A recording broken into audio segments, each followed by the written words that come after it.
يا أبا عبد الله. لا حول ولا قوة إلا بالله العلي العظيم. حسبنا الله ونعم الوكيل، نعم المولى ونعم النصير. أعوذ بالله من الشيطان الرجيم. بسم الله الرحمن الرحيم. الحمد لله الذي يؤمن الخائفين وينجي الصالحين ويزع المستكبرين ويهلك ملوكا ويستخلف آخرين. والصلاة والسلام على رسول الثقلين محبوب رب المشرقين والمغربين جد الحسن والحسين نبينا سيدنا بالقاسم محمد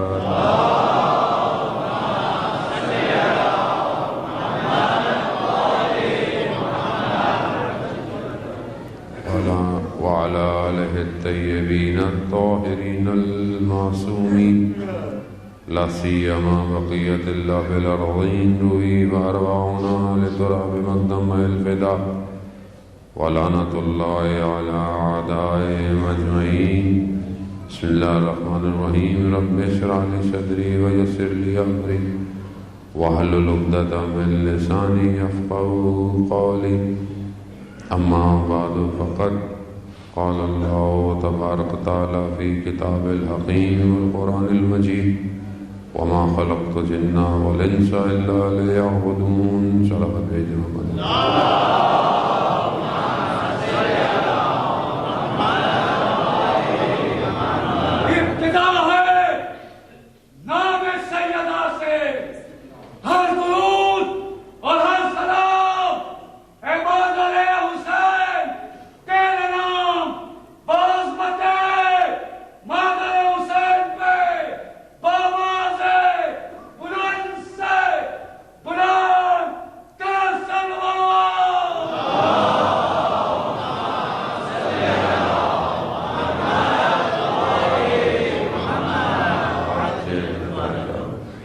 اسداران سیدۃ النساء العالمین ایام فاطمیہ ہے، اور اسی سلسلے کی دوسری مجلس آپ کے حضور میں ٹوٹے پھوٹے الفاظ اور ان کی فضیلتیں کہ جن کی فضیلتیں خود قرآن بیان کر رہا ہو آپ کی خدمت میں عرض کرنی ہے۔ ان کی فضیلت کو ویسے بھی میں نے پہلے بھی عرض کیا کہ بیان کرنے سے ہم قاصر ہیں۔ قرآن جہاں یہ فرما رہا ہو ارشاد کہ وما ادراک ما لیلۃ القدر، اور تم درک نہیں کر سکتے، تم پہچان نہیں سکتے، یا یوں کہیں تو زیادہ آسان ہوگا کہ جان لو کہ تم نہیں جان سکتے کہ فاطمہ کیا ہے، تم نہیں پہچان سکتے۔ اسی معرفت تک پہنچنا آسان نہیں ہے، لیکن بہرحال ہمیں تعلیم دی گئی کہ پہنچنے کی کوشش کرو، جتنی معرفت حاصل کر سکتے ہو کرو، جتنی وسعت ہوگی، جتنی تمہارے اندر ظرفیت پائی جائے گی، اتنا تم کمال پہ پہنچو گے۔ ہم ان آیات کو تو ظاہر ویسے ہی سمجھ سکتے ہیں کہ جو بہرحال روایات ہمارے پاس ہیں، بہرحال یہ کہ شب جمعہ بھی ہے، شب دعا، شب مغفرت ہے، اور عالم ارواح سے روحیں جو ہیں وہ اپنوں کے گھروں میں توجہ کرتی ہیں کہ کوئی ان کو یاد کرنے والا ہے یا نہیں ہے، اور ساری روحیں، اور الجملہ تو مصائب کا ہے لیکن آ گیا کہ تمام ارواح، انبیاء، اولیاء، ائمہ، سب آج کربلا میں ہوتی ہے۔ اور مومن کو بھی چاہیے کہ اس کی یہ خواہش ہو کہ وہ شب جمعہ کربلا ہو. یہ ضروری ہے. آپ خواہش کریں گے تو جائیں گے, حسرت رکھیں گے تو جائیں گے. اب اگر حسرت ہی نہ رکھیں تو کیسے جائیں کربلا؟ تو آپ اپنے وجود میں اس چیز کو رکھیں کہ کاش کوئی شب جمعہ خدا مجھے نصیب کر کہ وہ 6 گوشے والی زری کو میں بھی دیکھوں جا کے, اور جائیں. وہ اس لیے کہا گیا ہے کہ شب جمعہ زیارت امام حسین ہے. آپ دور سے پڑھیں, جا نہیں سکتے دور سے پڑھیں, زیارت وارثہ پڑھیں, کوئی بھی زیارت پڑھیں, زیارت عاشورہ پڑھیں. کچھ نہیں کر سکتے تو کم از کم 3 دفعہ کہیں صلی اللہ علیہ یا ابا عبداللہ. وہ آپ کی زیارت ہو جائے گی, کیونکہ بہرحال معاملہ سارا یہیں گھوم رہا ہے. لگتا ہے دنیا بہت پھیلی ہوئی ہے, اصل دنیا یہیں سمٹ آئی جہاں پر سیدہ کی ساری کمائی پہنچی ہوئی تھی.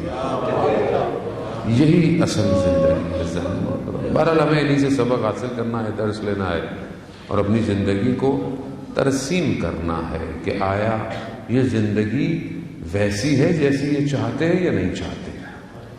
حدیث بہت مشہور ہے, آپ سنتے رہتے ہیں کہ پروردگار نے خود حضرت محمد مصطفیٰ صلی اللہ علیہ وسلم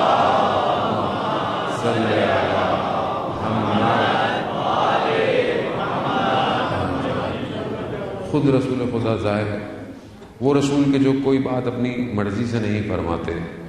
قرآن بھی یہی کہتا ہے کہ کوئی بھی چیز اپنی مرضی سے نہیں کہتے. اور جب انہوں نے کہا کہ یہ قرآن ہے تو ہم نے مان لیا کہ یہ جو آپ کہہ رہے ہیں قرآن ہے. جب کہا حدیث ہے تو حدیث ہے, جب کہا حدیث قدسی ہے تو کہا قدسی ہے. کیوں؟ کیونکہ یہاں پر صدیق اور امین ہے, سچا ہے, امانت والا ہے. تو اب جو وہ کہیں گے وہ ظاہر ہے اپنا نہیں ہے, سب پروردگار کی طرف سے ہے.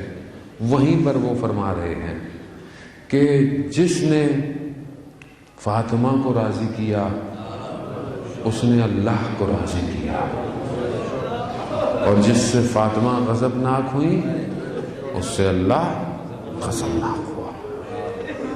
بہرحال میں چند منٹ تک یہ جو بہرحال ہیں آپ کی خدمت میں اسی ایک جملے پہ اختتام کروں گا.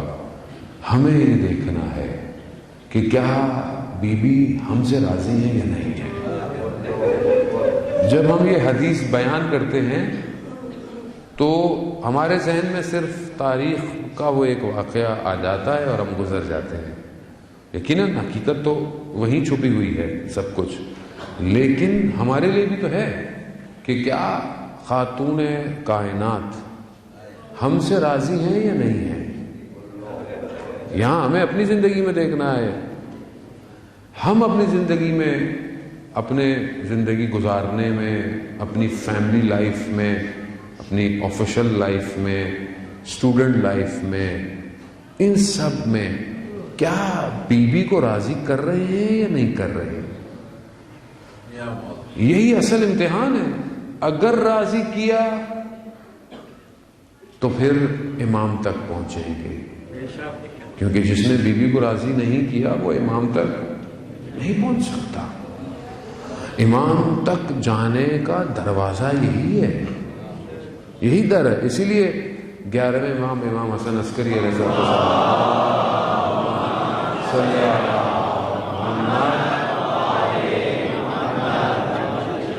امام ارشاد فرماتے ہیں کہ ہم تم پر حجت ہیں, لیکن ہم تمام ائمہ پر, ہماری جد, ہماری والدہ حجت ہے. وہ یہ آسان نہیں ہے ایک ایسا وجود ہونا کہ جو نبوت اور رسالت کو ملا رہا ہو. یہ آسان نہیں تھا, اسی لیے اتنا امتحان سخت تھا, اور اس امتحان کو اپنے وجود پہ لیا. کیونکہ اگر یہ امتحان نہ دیا جاتا تو پھر وہ تاریکی اور اندھیرا وہ انسانیت پہ چھائے رہتا. اور بی بی نے اپنے آپ کو جلا کر انسانیت کو بچایا ہے, بچایا ہے. خوب ظاہر ہے اب اس کے لیے ہمیں اپنا کردار ادا کرنا ہے کہ ہم اپنی زندگی میں بیوی کو راضی کر رہے ہیں یا نہیں کر رہے. عزیزان وطن بہرحال یہ کہ آیا ہم اپنی زندگی میں اس راستے کو اپنا رہے ہیں جو بی بی نے اپنایا تھا یا نہیں اپنایا؟ چاہے وہ راستہ گھر کے معاملات کا ہو، چاہے وہ راستہ خدا کی عبادت کا ہو، چاہے وہ راستہ معاشرے میں ارتباط کا ہو۔ ہم اپنی زندگی میں دیکھیں کہ ہم کیا کر رہے ہیں۔ ایک حدیث میں نے اس دن یہیں پر چند دنوں پہلے ایک جگہ بیان کی تھی، اسی سے متبرکاً آغاز کرتا ہوں گفتگو کا، کہ بی بی نے خود فرمایا کہ مجھے اس دنیا میں 3 چیزیں بہت اچھی لگتی ہیں۔ پہلی چیز، مجھے قرآن کی تلاوت بہت اچھی لگتی ہے اس دنیا میں، وہ یہ پہلی چیز ہے۔ اب ظاہر ہے اگر آپ کسی کو پسند کرتے ہیں تو آپ کی اور ان کی پسند میں ایک جیسی ہونی چاہیے۔ اب اگر آپ بیوی کو پسند کرتے ہیں، بیوی پر جان قربان کرتے ہیں، اور ہم زیارت میں پڑھتے بھی ہیں کہ ہمارا سب کچھ آپ کے لیے ہے، تو کیا ہم قرآن کی تلاوت کرتے ہیں یا نہیں کرتے؟ ویسے بھی اپنے لیے تو کم پڑھتے ہیں لوگ، زیادہ تر محرومین کے لیے پڑھتے ہیں۔ چلے محرومین کے لیے صحیح، ثواب کم نہیں ہوتا، لیکن قرآن کی تلاوت صرف ثواب کے لیے نہیں ہے۔ قرآن کی تلاوت جو ہے وہ کلام الہی ہے، اپنے وجود کو نورانی کرنے کے لیے بھی تو ہے، راستہ اور ہدایت کو پانے کے لیے بھی تو ہے۔ ہم نے زندگی میں بہت کتابیں پڑھتا ہے، ویسے تو اب معاشرے میں کتابیں پڑھنے کا رواج بہت ختم ہو گیا ہے، جب سے یہ گیجٹس آئے ہیں، چیزیں آئی ہیں، جو تھوڑی بہت بھی لوگ کتابیں پڑھتے تھے اب وہ بھی نہیں پڑھتے۔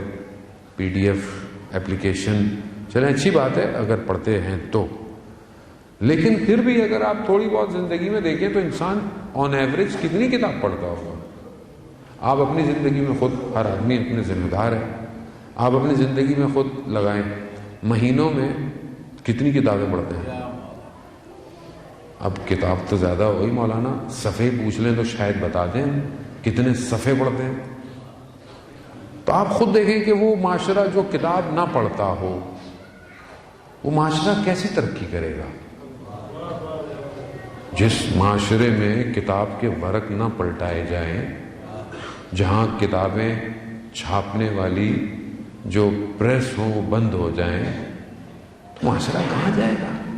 معاشرے کا شعور کہاں جائے گا؟ کیونکہ کتاب ہی انسان کو شعور دیتی ہے ظالم محترم۔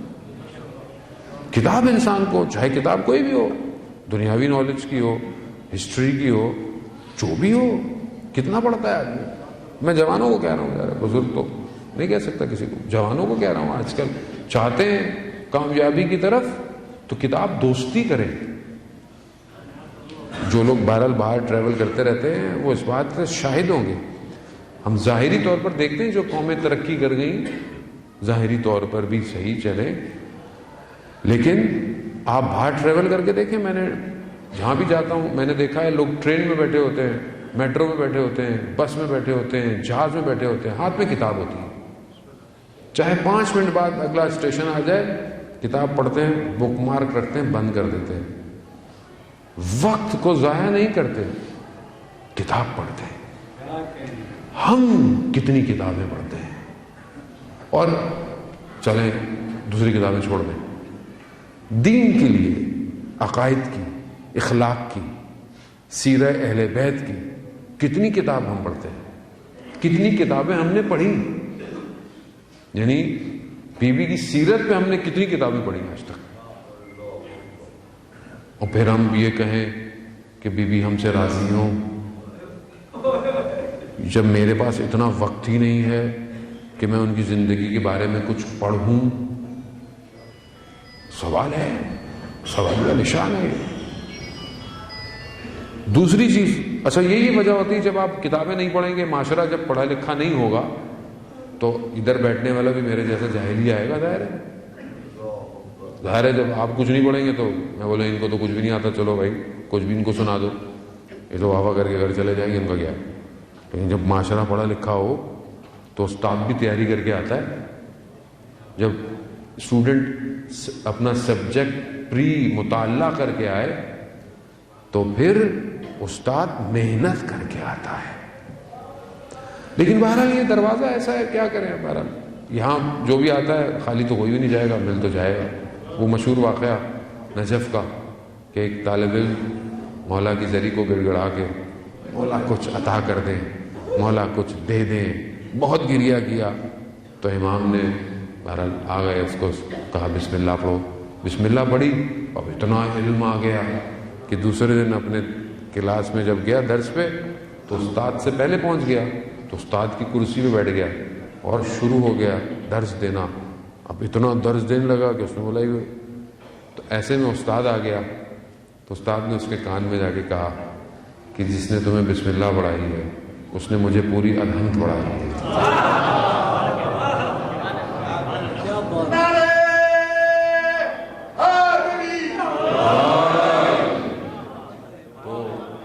لیکن اب اس کے لیے ظرف اتنا ہو کہ مولا آ کے پڑھائیں، اب سب اس چکر میں رہیں گے ہم مولا پڑھائیں گے، ایسا تھوڑی ہوگا بھائی، زحمت تو کرنی پڑے گی اذان محترم۔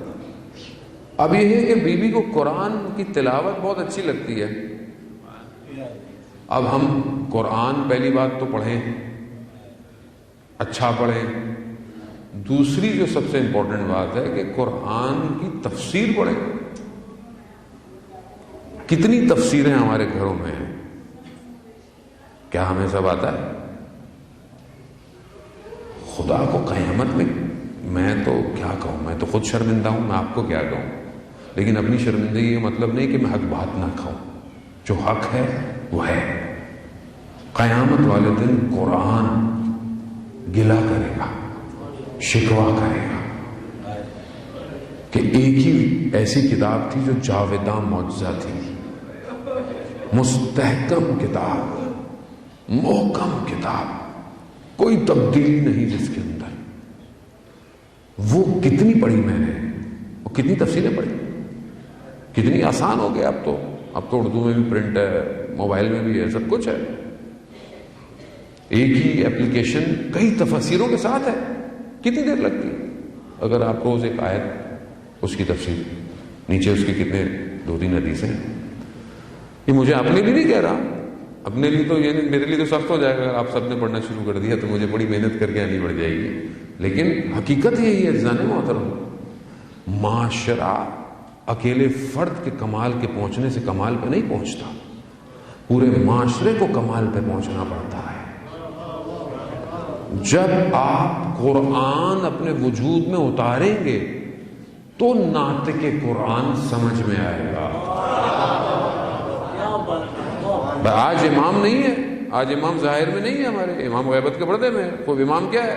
امام ناطق قرآن ہے، وہ ناطق قرآن نہیں ہے ظاہر میں، صامت قرآن تو ہے، صامت امام تو ہے، اس کو تھامے پڑھیں عزیزان محترم، ہوم ورک بنائیں اپنا، اگلے سال تک خدا زندگی رہی تو کوئی تفسیر لیں، ڈاؤن لوڈ کریں، کچھ بھی کریں، اپنے لیے اسٹریٹجی بنائیں۔ قومیں ایسے نہیں چلتی ہیں عزیزان محترم۔ تفسیر سب سے آسان تفسیر نور ہے، آغا محسن کراتے کی، آسان ہے سب سے، پوائنٹس میں ایک آیت 3-4 پوائنٹ، ایک آیت کیا پوائنٹ کہہ رہی ہے، بہترین ہے جوانوں کے لیے۔ پھر بہرحال اہل علم جو ہیں وہ ماشاءاللہ پڑھتے چلے جائیں، اس سے آگے جائیں، تفسیر المیزان تک جائیں، خدا ہم سب کو توفیق عطا فرمائے۔ یہ پہلی چیز ہے، تو یہ اس لیے ہے کہ ہمیں پتہ چلے کہ ہم بیوی سے کتنے دور ہیں یا قریب ہیں۔ دوسری چیز جو خاتون اول ارشاد فرماتی ہیں کہ مجھے اس دنیا میں اپنے بابا کے چہرے کو دیکھنا اچھا لگتا ہے۔ ظاہر ہے اس سے بہترین آپس میں دونوں کی محبت، احترام، وہ کتنی روایات اور آیات، یعنی جتنا آپس میں تھا وہ کوئی کسی اور کے ساتھ ارتباط نہیں تھا۔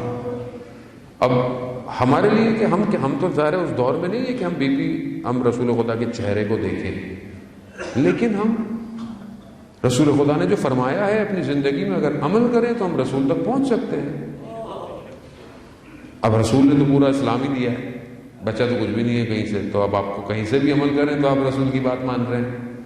لیکن میں اور آسان کر دیتا ہوں آپ کو، بہت ہی آسان سا کر دیتا ہوں کہ انسان جو ہے وہ کھانے سے پہلے ہاتھ دھوتا ہے، جراثیم ہوتے ہیں، دھونے بھی چاہیے ویسے بھی۔ اگر آپ اس لیے دھوئیں کہ رسول خدا فرماتے تھے کہ کھانے سے پہلے ہاتھ دھونے چاہیے، تو سنت رسول پہ عمل کر رہے ہیں آپ۔ اور آپ بچے سے کہیں کہ بیٹا ہمارے رسول ہاتھ دھوتے تھے، تو اسے رسول سے بھی محبت ہو جائے گی۔ آپ کہیں سونے سے پہلے مسواک کرنا چاہیے، برش کرنا چاہیے، رسول کرتے تھے بیٹا، تو یہ بھی کرے گا۔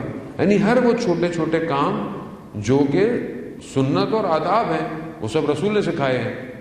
تو ایک چھوٹی سی کتاب سنت رسول کی خریدیں، ورنہ ہماری کتابوں میں ہے، جو ہمارے ہاں احکامات کی کتابیں ہیں، دوسری کتابیں، اس کے اندر ہے سب کچھ، وہ لیں اور اپنی زندگی میں دیکھیں۔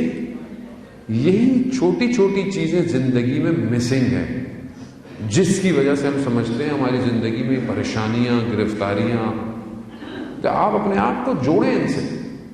تیسری چیز جو خاتون اول کو پسند تھی اس دنیا میں، وہ تھی خدا کی راہ میں انفاق کرنا، خدا کی راہ میں دینا۔ تو ہم اپنی زندگی میں دیکھیں کہ ہم خدا کی راہ میں کتنا دیتے ہیں۔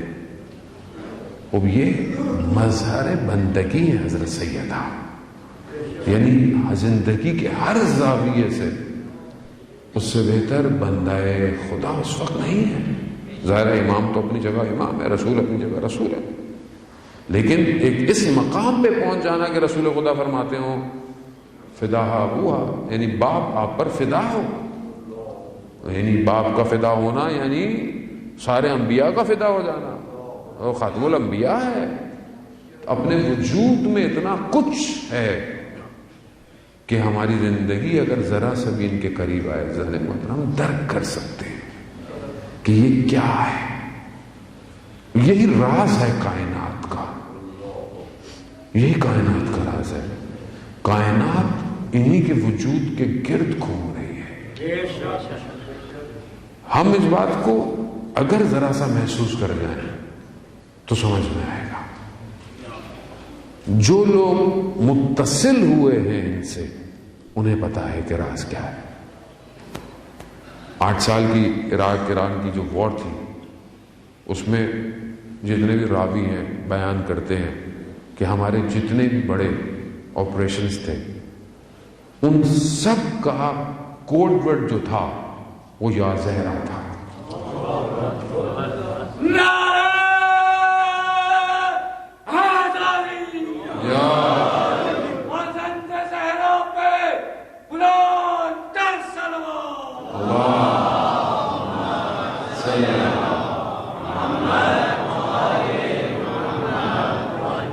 کیوں؟ وہ جانتے تھے، ہماری بھی سمجھ میں نہیں آتا کہ مطلب یہ کیسے ہو سکتا ہے۔ مطلب ابھی بھی آپ ان جگہوں پہ جائیں جہاں بھی یہ سب ہوا، وہاں جو علم یا پرچم آپ سمجھیں لگے ہوئے ہیں، ان سب پہ یا زہرا لکھا ہوا ہے،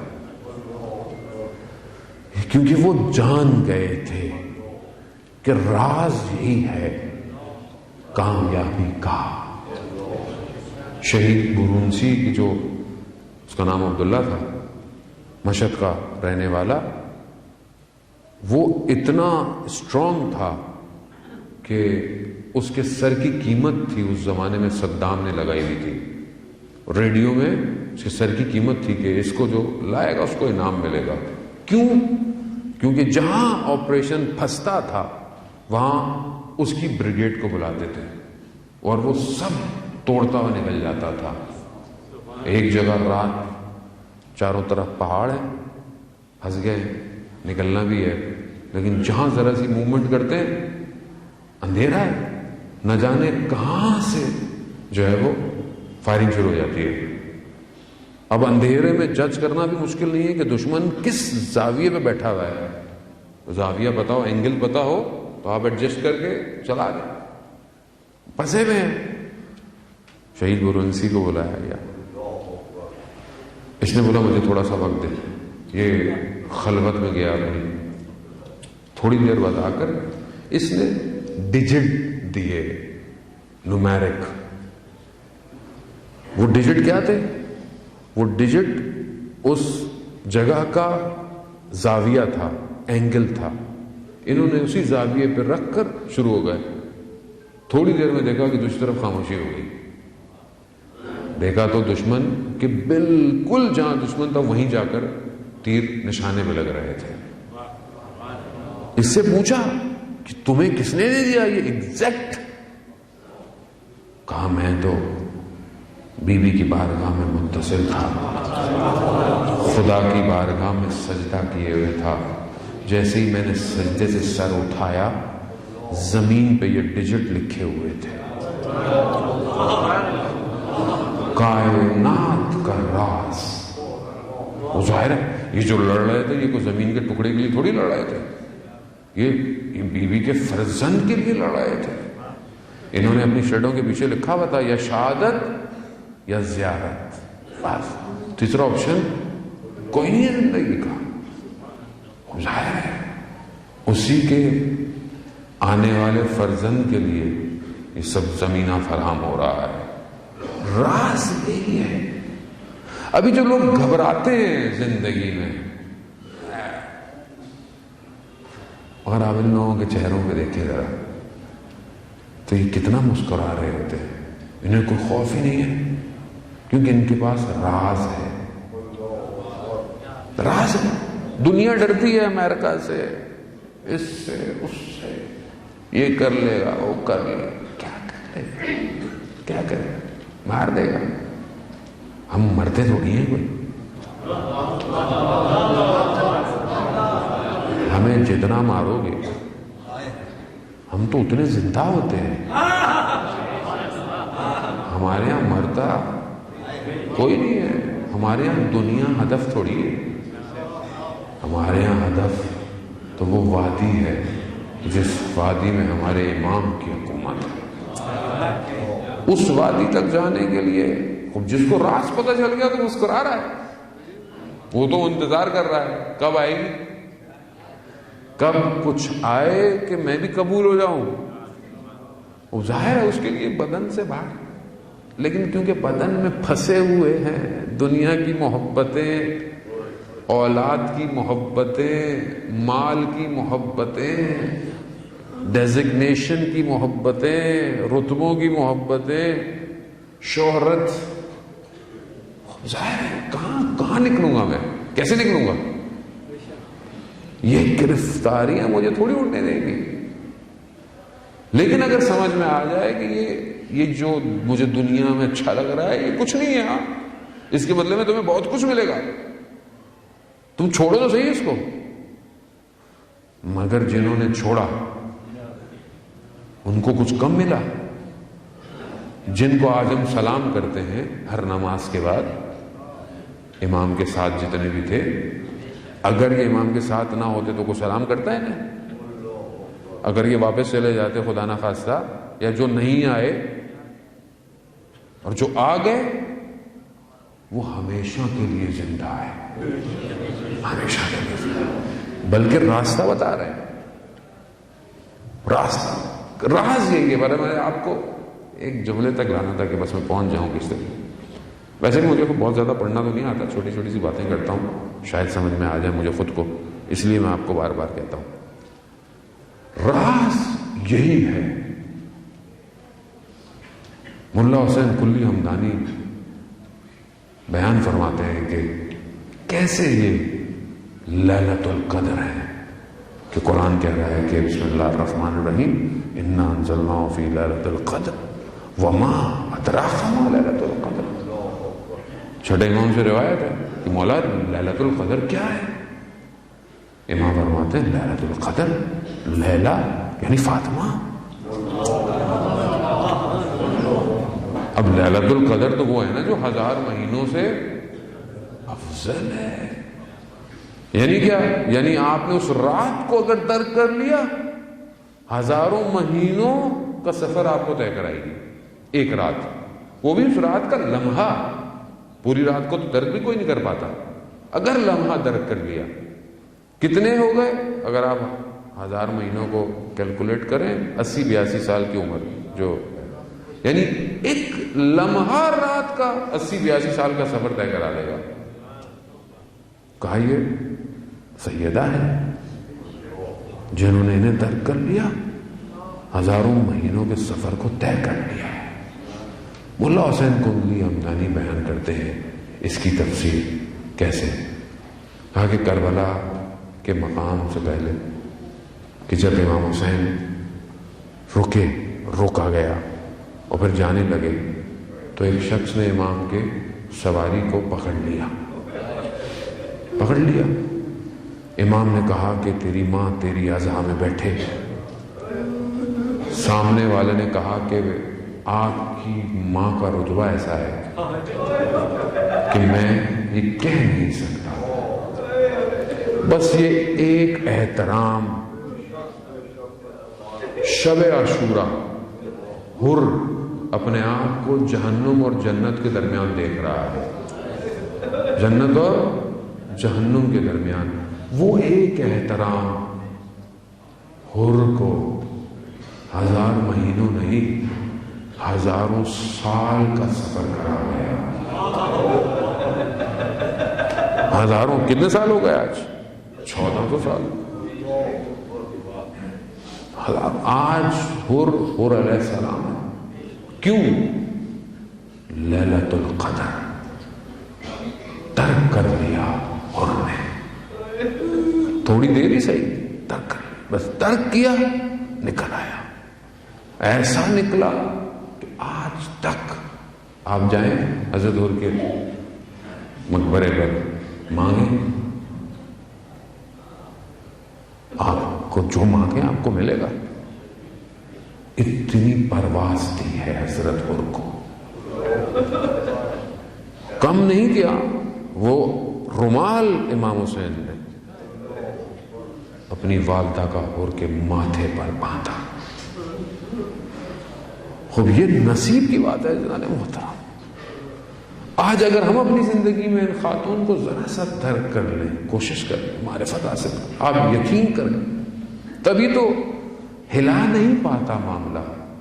قاسم سلیمانی ایک جگہ شہداء کی ماؤں سے خطاب کر رہا ہے اور کہ یہ ایسے بڑے آدمی ایسے نہیں بنتا ہے جانے محترم. یہ عام آدمی نہیں تھے, یہ اپنی ذات میں نہ جانے کیا تھے. وہ خود کہتا ہے کہ جب جنگ میں آپ کے بیٹے گر رہے تھے تو آپ تو وہاں نہیں تھی, لیکن میں نے دیکھا ایک ماں ہر جوان کے بدن پہ پہنچی ہوئی تھی.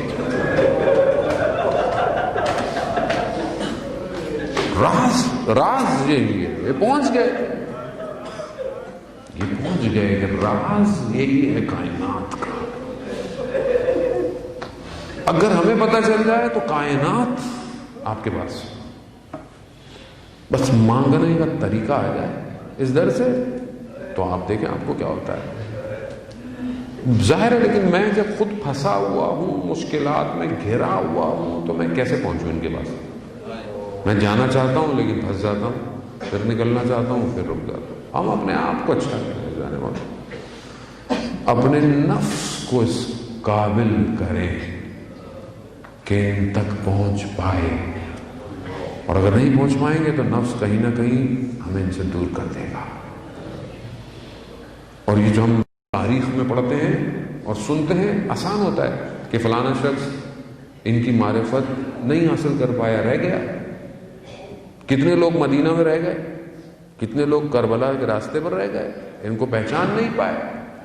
اس کی وجہ کیا تھی کہ کہنا آسان ہے کسی اور کے بارے میں, خود ہم کہاں پہنچے, ہم اپنے وقت کے امام کی معرفت کے مقابلے میں کہاں پہنچے.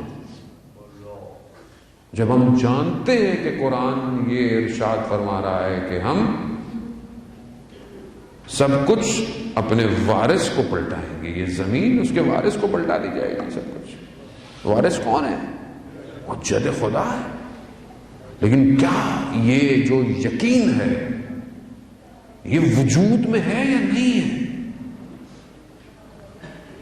سید ابو الحسن اصفہانی جو اپنے زمانے کے مراجع عظیم تھے, اتنے بڑے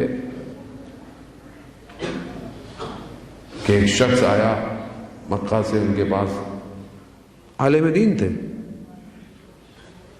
اور آ کر اعتراض کیا کہ آپ نجف میں بیٹھے ہوئے ہیں، آپ اتنا امام زمانہ کا تو آپ سامرا میں جا کے بیٹھتے، وہاں سے امام گئے تھے وہاں بیٹھتے، آپ نجف میں کیوں بیٹھے ہوئے؟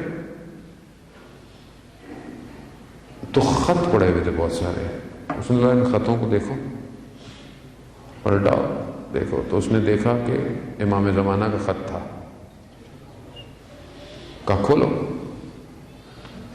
کہا ہم امام کے کہنے پر یہاں بیٹھے ہوئے ہیں، ہم اپنی مرضی سے کچھ نہیں کرتے، امام نے کہا یہاں بیٹھو دروازے پہ، لوگوں کے مسائل حل کرو، ہم بیٹھے ہوئے۔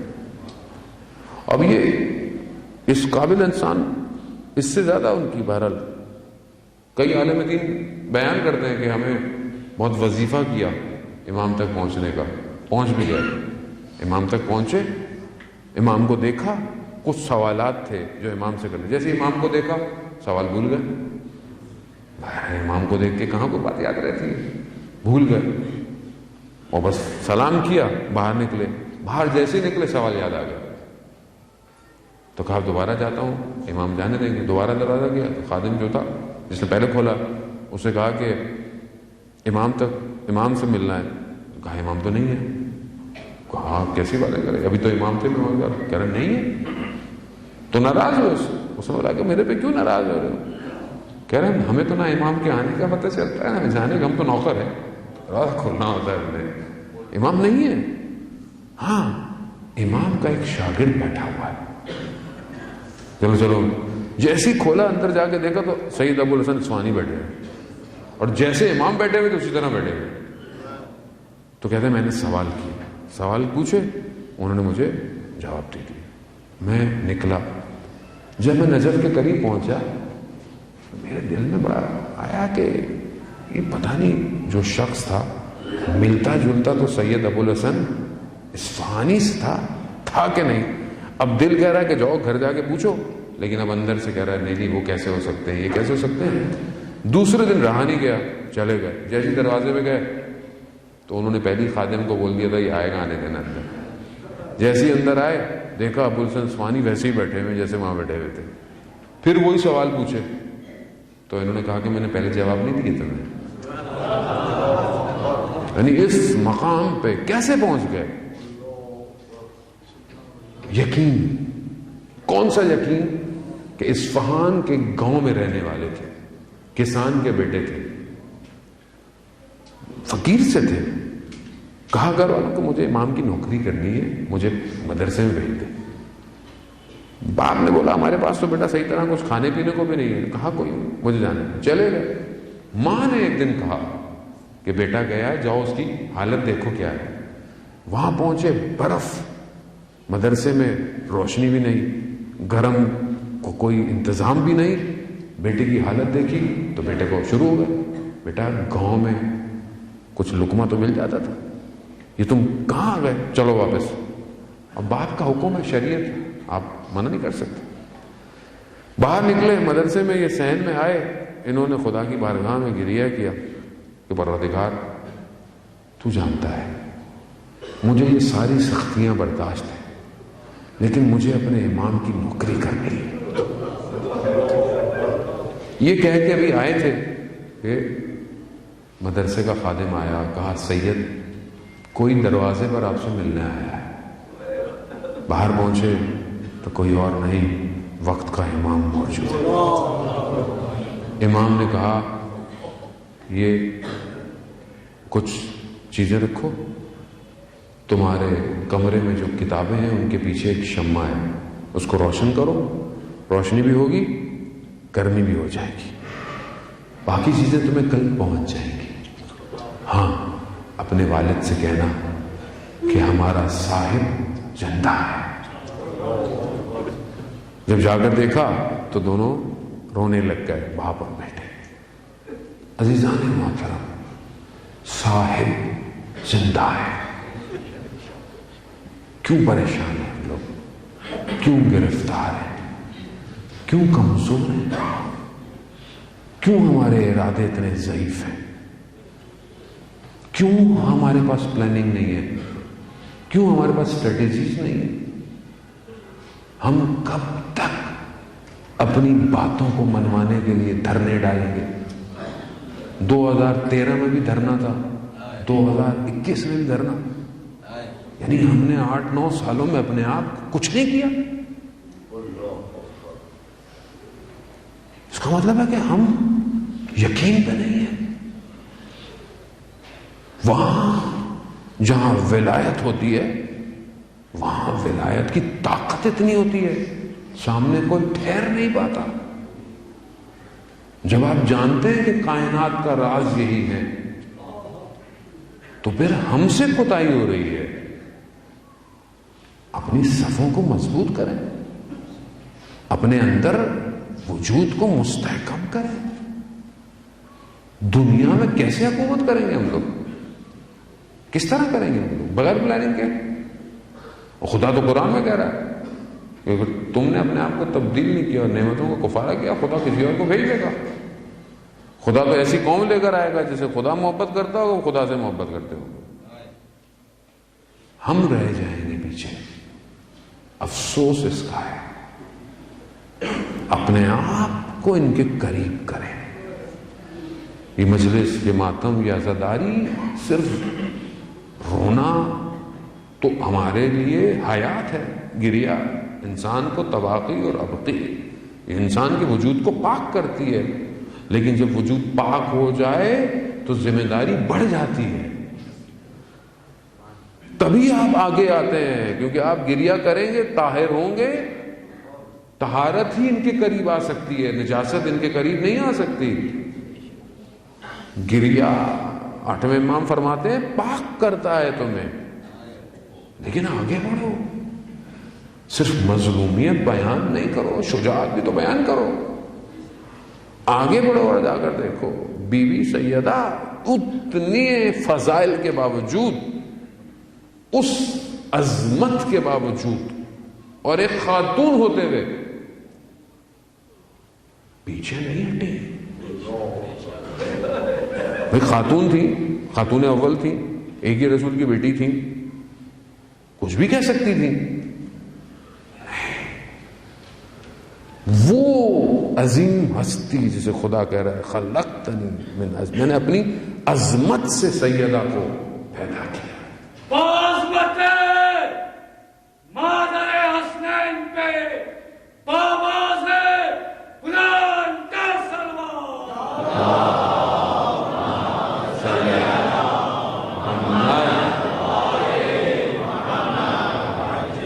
اس عظمت کے باوجود امام کی خاطر, اپنے امام کی خاطر اپنی جان کو قربان کیا, دروازوں کو کھٹکھٹایا. حق علی کا یہی تو غم تھا بیوی کو. مدینہ کی عورتیں جب بیوی کے آخری ایام میں آتی تھیں تو دیکھتی تھیں کہ کل سے زیادہ کمزور ہو گئی ہیں,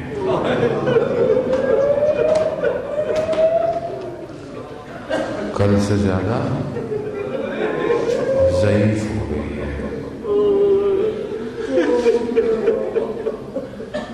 جب بھی پوچھتی تھی کہ کیا مشکل ہے, کیا پریشانی ہے آپ کو, کیا فرماتی تھی, مجھے اپنے بابا کے جانے کا غم اور علی کے حق کے غضب ہو جانے کا. کبھی اپنی مشکل بیان نہیں کی, اپنی تکلیف بیان نہیں کی. چھٹے امام فرماتے ہیں کہ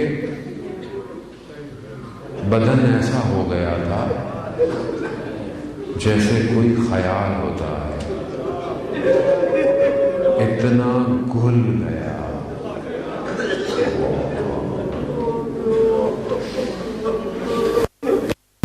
پہاڑ کے سہارے صرف 18 بہاریں دیکھی تھی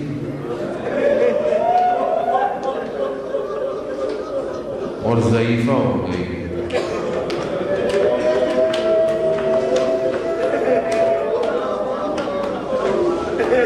بابا کے روزے پر کتنا دور، بابا کا روزہ کتنا دور تھا، رسول خدا کا روزہ مسجد نبوی میں کتنا دور ہے،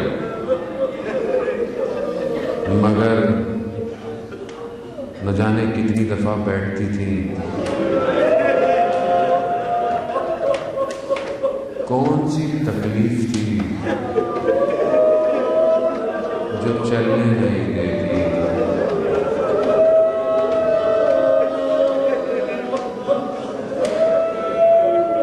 استاد بیان کرتے ہیں کہ مجھے ڈاکٹر نے بولا، اسپیشلسٹ تھا، وہ کہتا ہے کہ اگر انسان کی ایک پسلی ٹوٹ جائے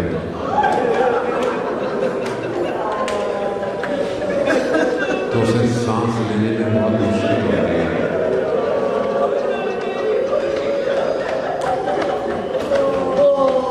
یہاں نہ جانے کتنی پسلیاں ٹوٹیں۔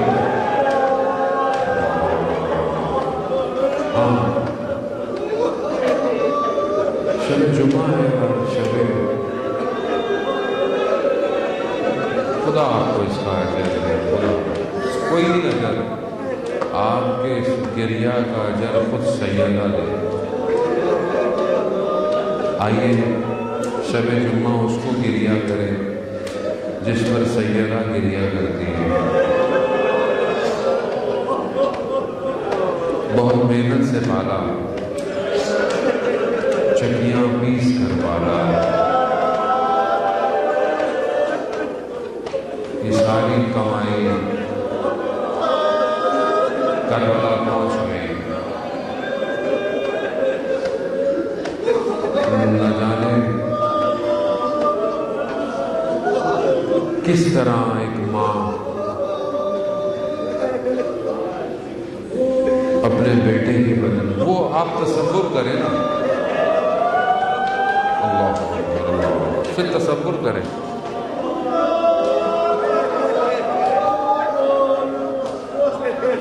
کہ جو باقی شہیدوں کے بدن پہ آتی ہو وہ اپنے بیٹے کے بدن پہ کیسے آئی ہوگی۔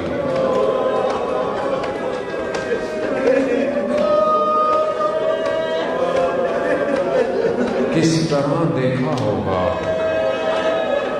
حسین کو ذوالجناح سے گرتے، زین اور زمین کے درمیان۔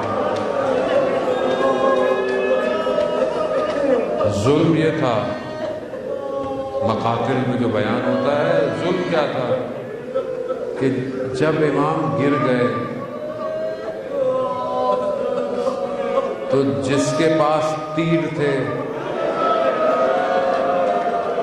جس کے پاس نیزے تھے، تلواریں تھیں، پتھر تھے،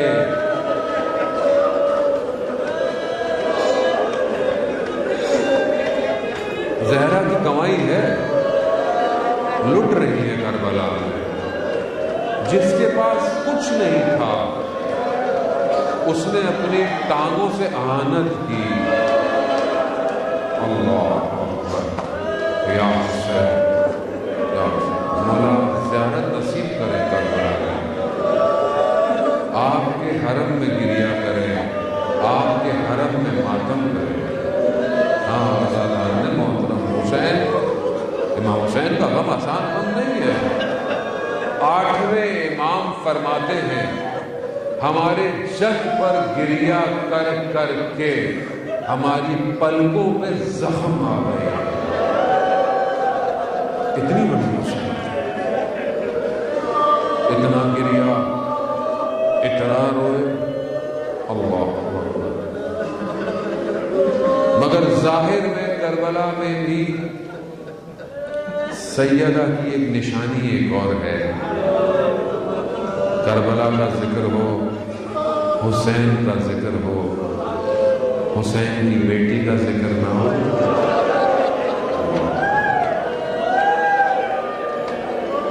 دادی سے ویسے بھی ملتی جلتی ہے نا، دادی سے ملتی جلتی ہے، کیا شباہتیں ہیں آپس میں۔ برداشت نہیں کر پاتے ہم، برداشت نہیں کر سکتے کہ شب آتے ہیں. بس آپ سے اجازت لوں گا، ہمارے بدن میں طاقت نہیں ہم روک پائیں، مگر اتنا ضرور ہے، بچی اگر سنتی بھی ہوگی نا کہ کس طرح کیسے لوگ تھے جنہوں نے کوچہ بنی ہاشم میں میری دادی پہ ہاتھ اٹھائے، کیسے لوگ تھے. اے میری شہزادی، میری اولاد قربان،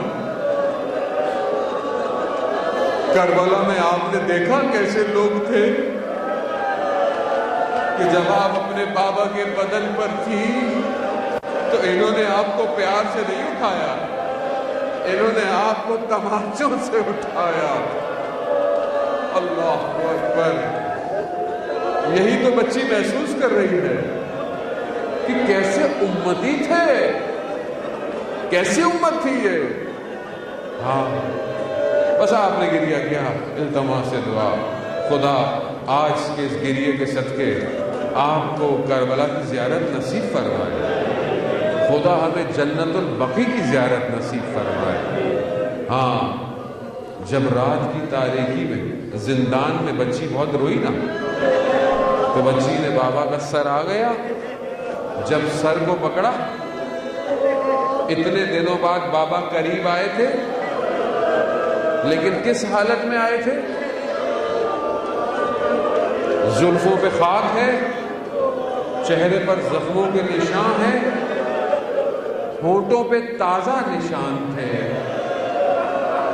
لیکن جیسے ہی بابا کو دیکھا نا، بھئی آپ بھی بیٹیوں والے ہیں، آپ بھی جب گھر جاتے ہوں گے نا، کوئی بہت دنوں بعد گھر جائے تو چھوٹے بچے لپک جاتے ہیں، اور خاص طور پہ بیٹی، کہ بابا آپ اتنے دنوں بعد آئے ہیں، یہ ہوا، اب میں قربان جاؤں.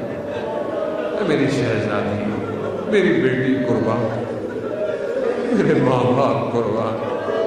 غربت کے عالم میں باپ کے سر کو اٹھایا، ہونٹوں سے ہونٹوں کو لگایا، شروع ہو گئی شہزادی. بابا آپ کے جانے کے بعد خیموں میں آگ لگی، بابا آپ کے جانے کے بعد دامن آگ لگا. بابا شہر کے لوگ بڑے عجیب تھے، یہ یتیموں کو پیار نہیں کرتے تھے، انہوں نے تماچے مارے.